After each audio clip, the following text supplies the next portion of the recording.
Plaintiff Tatiana Gant says one morning she woke up to find her truck nearly totaled, and she had no clue how it happened. Tatiana claims she did her own investigation and discovered the defendant damaged her vehicle in a hit and run, so she's suing. Defendant Anastasia Barnes admits that she hit Tatiana's truck, but says since the incident, Tatiana has been harassing her. Anastasia claims Tatiana constantly threatens to call DCFS on her, and she just fought for 3 years to get her kids back. So she's countersuing for harassment. All rise. This court is now in session. The Honorable Judge Greg Mathis presiding. You may now be seated. Start with you. Okay, I'm here because my vehicle was involved in a hit and run crash. This year, it's been a lot of ups and downs. I was in an abusive relationship, and I had to make a lot of changes. How long had you all been together? For 3 years. So I had to get out of that. I end up meeting someone much nicer, more respectful, someone that's good with my children. And I enrolled in college, so I'm studying for my bachelor's in early childhood education. So I thought everything was like looking up for me. Everything started to go very well. That is until Anastasia came into my life. When was that? Well, I met Anastasia for the first time maybe a week after the crash. What date was that? The crash was on July 30th. And so that's the first time you ever met her. You all weren't friends? Actually, I've met her children before because they would come over the summer and play in my yard, jump on my trampoline, play with my daughter. So I knew her children, but I did not know their mother. Okay. So on the morning of July 30th, that was a Saturday morning, I woke up to see my truck was nearly totaled. I was devastated. I had to call and make a police report. They were not any help. They did. What city? Gary, Indiana. So the police came out. Way more problems. Yeah, definitely. So they came out. The officer didn't really get out the car. He just wrote me some tickets because of my license plate wasn't showing correctly. Well, it was just in a rear end accident. So I decided. He wrote you a ticket? Yeah. They wrote me a ticket. Absolutely. So I decided that I'm going to have to take matters into my own hands. Why there's not a good relationship with some police. That's why. Yep. If I see the police the next few weeks after that, I'm cursing them. I was angry. Son of a, one of his boys gave me a ticket just for, and I haven't called him because I had that. Yep. That's how inside my head, I wanted to do all that. But I'm like, I have to stay calm because I need to take care of this matter. So they wrote me tickets. They left. I decided I'm going to do my own investigation. I got to find out. Let's go over this again. You called the police for help police. on somebody that had hit and run against you. Yes. And when they got there, yes, the damage caused by the hit and run, yes, they ticketed you They for gave it. me a ticket. Yes, they did. And I'm going to court now for this ticket. So, ongoing court case because of not having my proper license plate displayed. But if you will, Who's when the you look mayor there now? Jerome Prince is our mayor. Okay. All right, I go back all the way. What's my man name? God Rudy. bless his soul. Rudy Clay. Rudy, yeah. Yep. Good guy. You did something with Yeah. me with Rudy, didn't you, over in Gary? Doyle and I have done work in Gary, dealing with crime and trying to do some crime detention, and we did a little show doing some unsolved murders. We did a anti-crime march I led in Gary. We did a lot of work in Gary. Okay, I wish I would have seen you out there. I didn't see you. Let me get some background from you on your association with the plaintiff.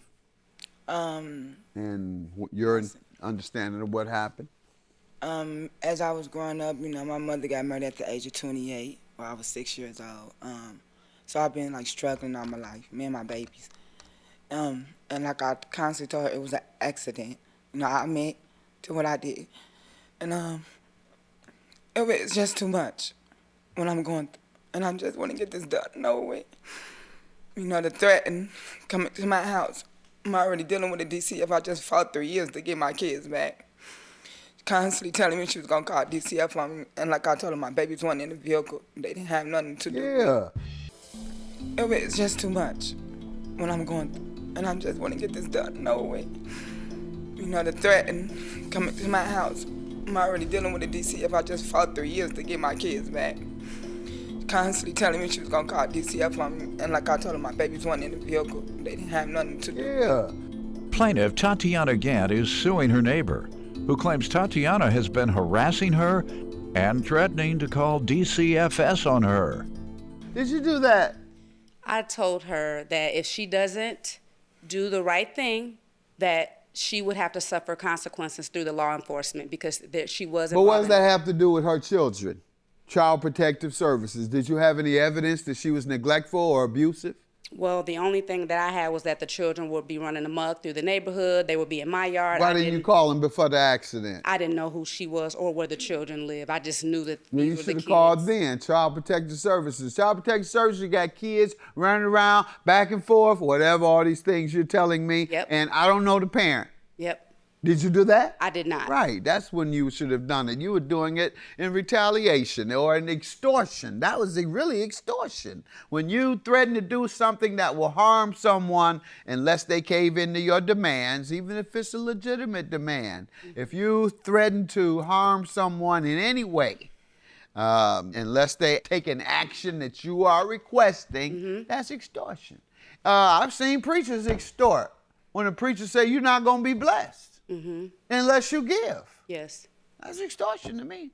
Well, Because what you're saying, unless you give, I'm not going to ask God to bless you. I ain't interfering on your behalf. And you throw something down there, I got you. That's extortion. If you don't, me and God, you can forget about it.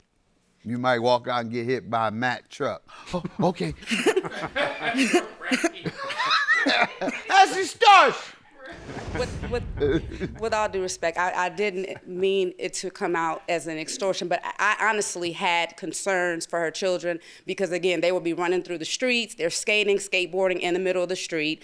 They're Everybody on that block large. is skateboarding in the middle of the street. No, just her children. I don't believe that. And I had a general concern for her children because they were not in school at the time when they should have been. They would hang out. They would be going to different neighbors' houses. And I just really had a general concern. And I wanted her to know that this situation was very serious. What's your children's schooling like, ma'am?